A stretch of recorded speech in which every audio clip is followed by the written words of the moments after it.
खारान से हमारे bureau chief Salman Bloch की रिपोर्ट के मुताबिक खारान यूनिवर्सिटी ऑफ बलोचिस्तान सब कैंपस खारान के टीचिंग और नॉन टीचिंग स्टाफ का गुज़िश्ता 5 माह से तनख्वाहों की अदम अदायगी के खिलाफ क्लासेस का बायकॉट करके सब कैंपस खारान के मेन गेट के सामने एहतजाजी धरना दिया।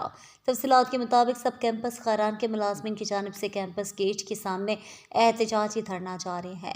वाज़ेह रहे कि सब कैंपस खारान में 400 से ज़ायद तलबा व तलबात LLB, IT और BBA जैसे प्रोफेशनल डिग्री की तालीम हासिल कर रहे हैं, लेकिन कैंपस के मुलाजमिन गुज़िश्ता 5 महीनों से अपनी तनख्वाहों से महरूम हैं।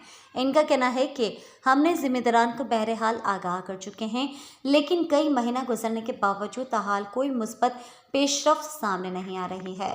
इस मौके पर head of law department Ikramullah Baloch और होबियार हसरत ने वॉइस ऑफ मकरान के नुमाइंदे से गुफ्तगू करते हुए कहा।